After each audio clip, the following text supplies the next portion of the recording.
Hello, Ventures here, and I have some very exciting news. A game that I've worked on for over a year and a half of my life, Doom: The Dark Ages, has finally released.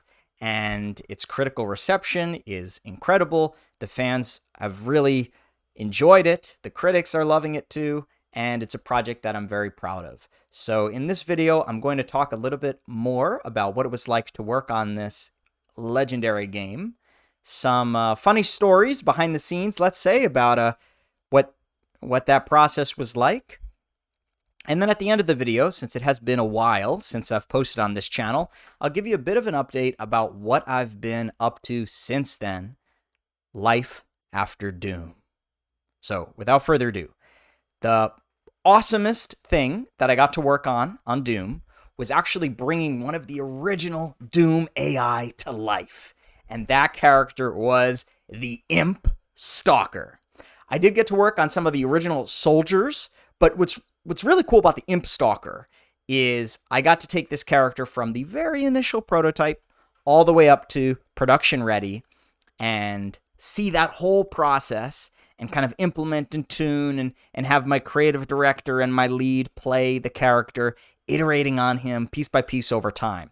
And this is one of those characters that, as I said, has been around since the original Doom, and he was a very iconic character. Okay, this is a character who has an interesting sprite walk, right? So the way that they walk with the sprites is he faces this way, and then he goes diagonally, faces this way, and then finally he's right in front of you, and he shoots his little fireball out of his palm or something like that.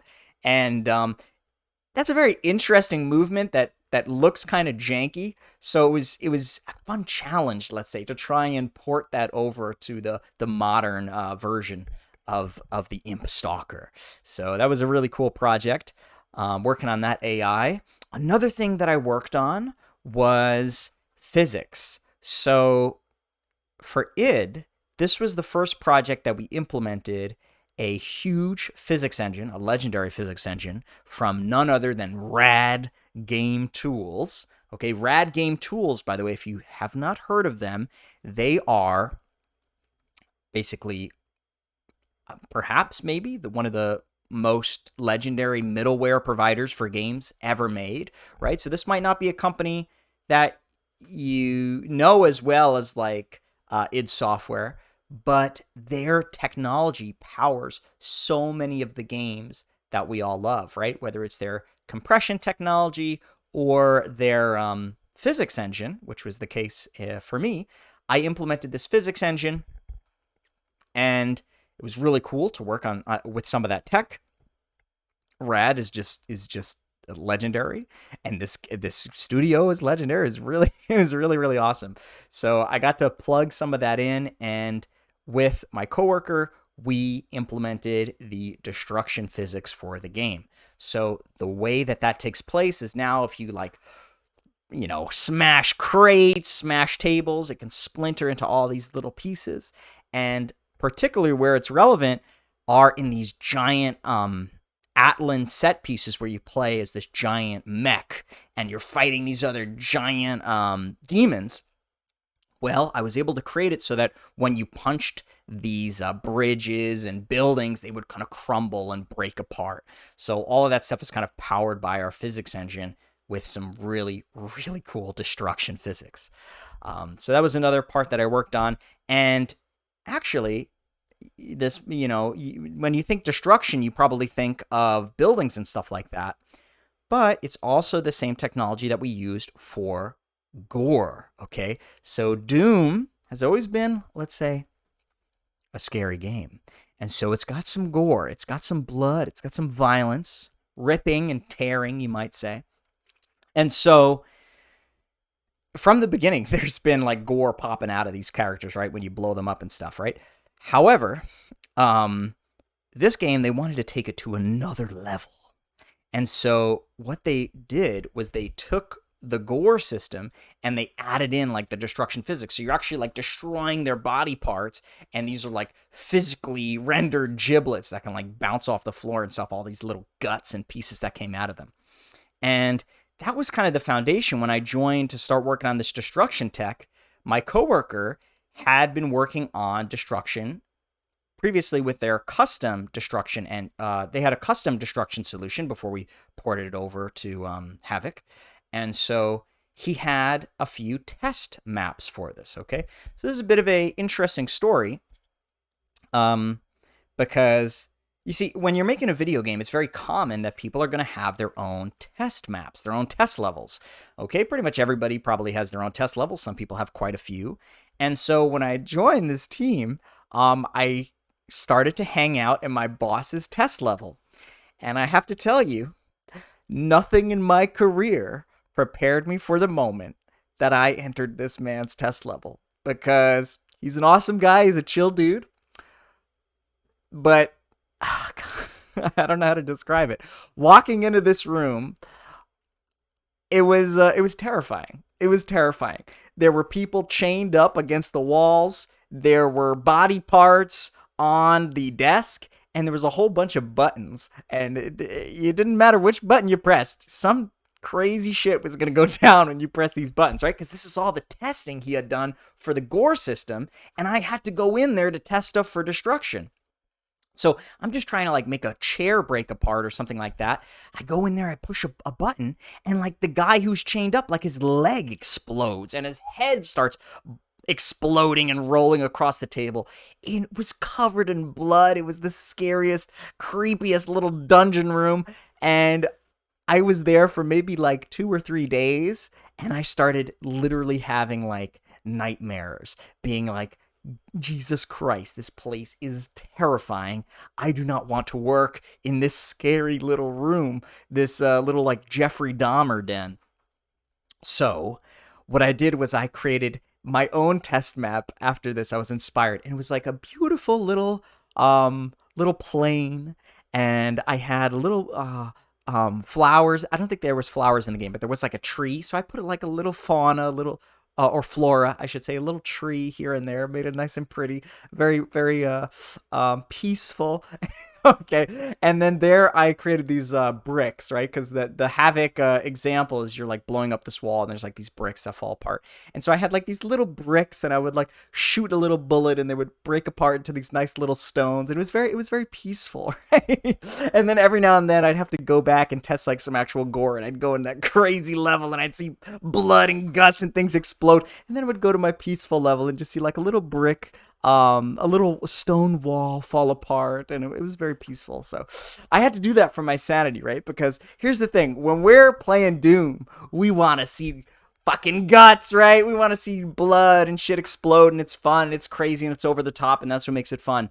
But on the day-to-day basis, you might not want to live in that world. You might not want to be, covered head to toe in the violence. So it was nice to kind of find that balance and build my own little quiet place in the Doom hellscape, even if it was just in my little private test level. So that's a little fun thing that I did. Overall, though, it was a really amazing project. Just thought that would be an interesting story to share about going into my boss's room and getting freaked the fuck out at blood, gore, and guts and shit. With that being said, gosh, what an amazing project to work on. Such an incredibly talented team. Something that really did it for me. I'm going to share a story now about the creative director. And so the creative director, he goes by the name Hugo. And one of the things that really resonated with me was the deep respect that he has for the original games. He calls them the OGs, and kind of like a painter would go to the masterworks of the old masters' paintings and kind of study how they were made and seek to emulate that greatness.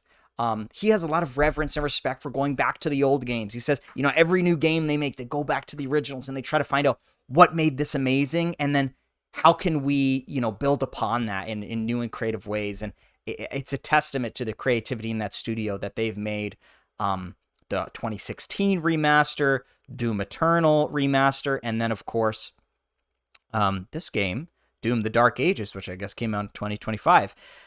Each one kind of with its own unique flavor and twist on that classic Doom formula, feeling like Doom and yet also having its own unique identity. So that was something I really admired. But one thing that I'll never forget is in preparing for this job, I had joined a Facebook group or two or three of Doom fans because I wanted to get embedded within the fandom. I started watching all these Doom creators. I remember watching this Doom creator and he was like, guys, I'm convinced their next game is going to be a Quake game. And I just remember like thinking, oh man, I want to tell him that it's Doom because he was kind of disappointed. He loves Doom, right? And I'm sure some fans would have preferred Quake, right? But like it was it was so difficult to like see all these rumors and stuff and want to like say what I thought, obviously knowing what it was like, but you got to respect the boundary, I suppose. But anyways, I was on Facebook and somebody had made a post about like Doom and they were asking questions about lore, I think like some obscure lore in the Doom universe. And I looked at one of the comments and it was this guy who was explaining and responding to it on some random Facebook group, on some random Facebook post. And that guy was my creative director, Hugo. And I'll never forget that. That was amazing that my director took the time to go out of his way to join this random Facebook group to listen to the fans and actually engage them with kind of talking about some random thing about the lore. So that was really incredible. I've never seen something even close to like that. It's really clear that the people who work at Doom just love this franchise. There's so much passion there for the industry. And it was a real privilege to kind of work among them. So I think that pretty much summarizes some of my thoughts on Doom, some of the cool things. I wanted to share with you guys, there were some fun photos I took, some memes, let's say. So there's a photo of me sort of behind the scenes with my coworkers. We're reviewing some of the game that I worked on. This is a really fun photo I took where something was bugged with this guy's attack. But you know, there was a movie that came out recently. It was called Oppenheimer, and there's in this movie there's a guy and he builds like this bomb, okay? And so I thought this was a really cool shot when I had just seen the movie and I was like, wow, this is just like if he shot a bomb or something. I don't know why I had this in my mind, but I was like, this is really cool. Like, looks like he just like was the center of an explosion or something. So I took that screenshot. I thought that was funny. Okay, something I like to do for the team is I do some memes, okay? I try to keep things light in the office. I actually worked remote for this project. So let's say I'll try to keep things light in the Slack. Let's say it like that. And we were creating this character named the Creed Maker. You see him on the bottom there, right? I basically just call him the fat guy. He's a big fat guy. And, you know, I thought he looked a little bit like the Stay Puft guy. So I made this meme. I thought it was kind of funny because I thought they looked similar. I mean, it's probably self-explanatory, but I would send little things like this to the team, and I honestly, I don't know if everybody appreciates. This is the Arachnotron twerking. Okay, this is a bit of a a bit of a bug or something, right? He just got bugged, but he started wiggling, and I was like, it's kind of like he's twerking, isn't that kind of silly? So so that's just another meme I sent to people just to kind of have some fun. Okay, it's just for fun, folks. Don't get too don't get too serious about it. It's just for fun. But basically, I sent some funny memes to try and keep it light. I do the same thing with the game I'm working on now, and hopefully, if that comes out one day, I can share that with you guys. Okay, so that's everything that I wanted to say about Doom. I want to give you guys some updates on my life now. I'll tell you where I've been at. So the big news is I published a book. Okay, this book's called Get Into Game Dev, and if you're interested in becoming a game programmer, then you can check out this book, okay? This is basically, you know, there's this amazing book called Cracking the Coding Interview that helps you pass coding interviews, but it doesn't include a lot of the topics that you're going to need to know for a game development interview. So what my book does is it kind of fills in the gaps on everything else you would need to know in order to pass a game development interview, where something like LeetCode is just not going to cut it because it's missing things like maths, memory, and optimization, which are critical to landing a job at some of the amazing studios like id or places like that. So if you're interested in getting started in the games industry or brushing up on some skills to prepare for those technical interviews, this is the best resource I know of to really train those skills. It's been the product of many years of work. I've been working on this project, so I'm very honored that it got published by basically the best company in the world for this kind of thing, Taylor and Francis. So really cool project there that came out. That was something I published this year. Then another thing I did this year was I spoke at GDC. So if you haven't heard of GDC, it's basically a conference, the Game Developers Conference. And I gave a presentation on how to create amazing portfolios and resumes for game development. So this is something I've been freelancing on Fiverr for a while, basically. And I've volunteered for much longer than that, for many years at various organizations like Girls Who Code and Code 2040 to help disenfranchised folks, basically help them try and build careers in the games industry and beyond. And basically, what I've done through all those years is kind of compiled my best tips, kind of the most common mistakes and how to improve them, and I've packed them into this GDC talk to hopefully help people. So it was a real honor to present at GDC. We had a packed crowd. Literally every seat was filled. We had people standing in the back. They weren't allowed to sit because fire codes or whatever, right? But basically we had everybody in the room just packed in as many people as I can fit in there. And hopefully it's published online now, so you can kind of check it out and hopefully it'll reach much more people with kind of the critical skills needed to kind of build a portfolio, which is very important, right? You're not going to, let's say, get the coding interview unless you build the portfolio first to kind of get the opportunity to interview for the job. So if that's something interesting to you, then you could check out that video. That's completely free. It's online.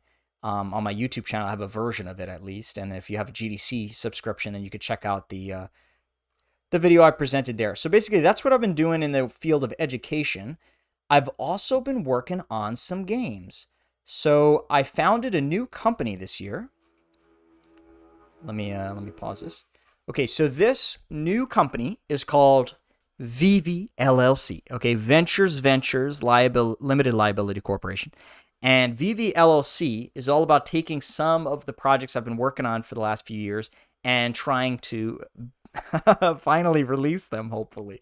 Last year, I was really hoping to finish a bunch of games, but it's an interesting push and pull where something awesome happened in my life. I got a really great opportunity to join a new company where I work now.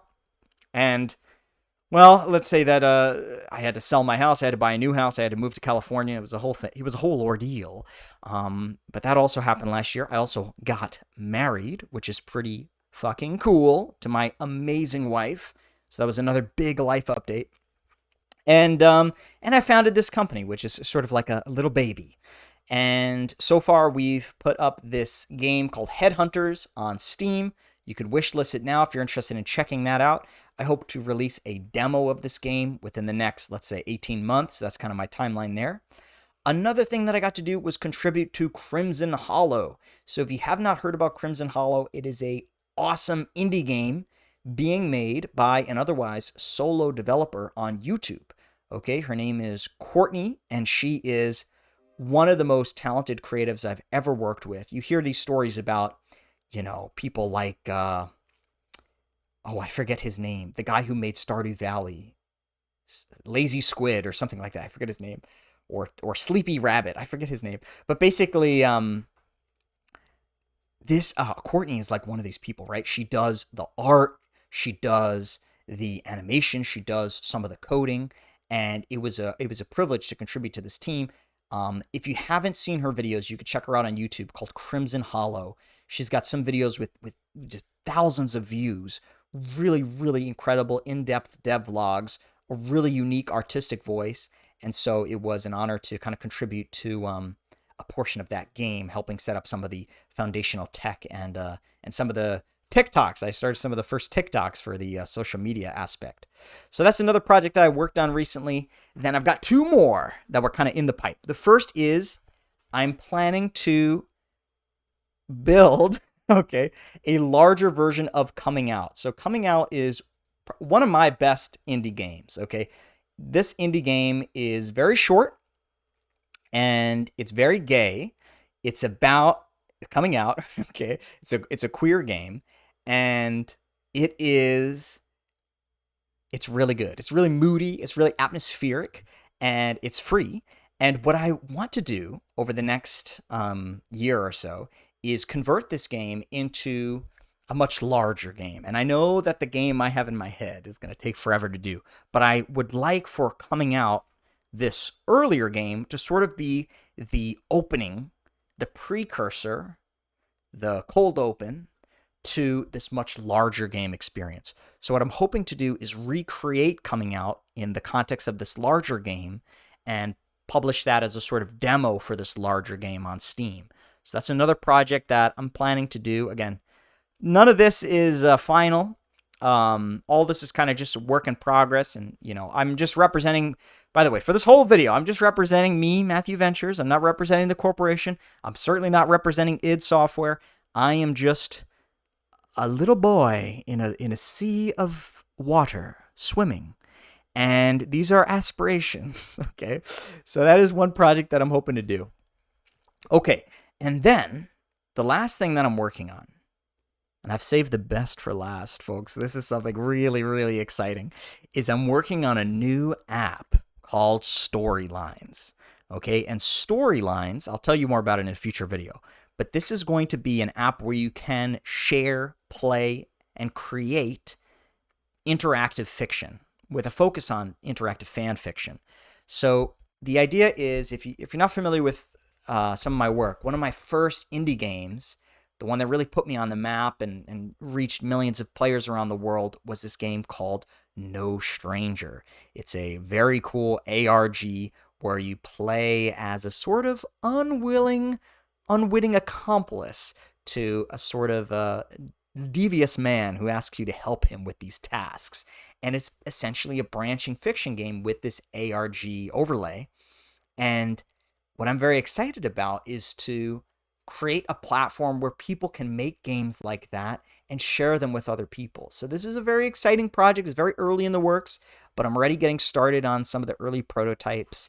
And I've actually been working on it for about a year now. So these projects do take a very long time. All of them do, because I've got different things that come up, like the GDC talk, like the book, like the move, like the new job, like the wedding.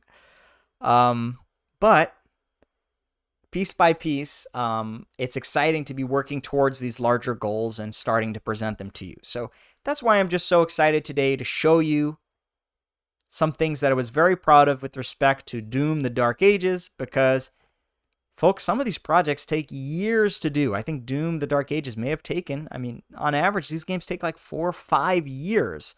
So the fact when something like this finally comes out, it's an amazing accomplishment, even if it's not, well, I shouldn't say it's an amazing accomplishment to myself. That sounds a little braggadocious. I guess I should say, well, I'll just say it. It's it's an amazing accomplishment to the team that made it, right? I only did a small part. You got to keep in mind, I worked at this company that's been around for decades for only like a year or two. And so, yeah, I got to make the ImpStalker, but so many other people contributed to him as well. So I'm really just one small piece of the puzzle, all right? A little bug on the dashboard. But it's amazing when these games do come out, because sometimes they don't, and that's what's really sad about it, especially recently. I'm not going to get into a sad mood right now, but some games have come out and unfortunately got canceled and stuff like that. So that's always unfortunate. Sorry, oh man, I'm just being a Debbie Downer right now. What am I trying to say? What I'm trying to say is the game came out. That's an accomplishment in itself. But the fact that the fans loved it so much, the critics loved it so much, that's like, as they say, icing on the cake. So I'm really, really proud to see that, and it's a testament to this team. So hats off to the id Software devs, and I know now, again, as a fan, previously a dev, prior to that a fan, but now once more a fan, I am really excited to see what they come up with next. Hopefully you enjoyed a little preview, sneak preview into some of the projects that I'm working on now as an independent. And yeah, that's it from me. So that has been the Ventures Update. Hope you enjoyed. Have I said anything that you want to comment on? Well, you're in luck, because there is a comment section right below this video. You could check it out. If you like this video, there's a button for that as well. You could push it. It's the like button. And then if you want to see more videos like this, you can hit subscribe. All right, folks, I'll see you in the next one. Have a great day.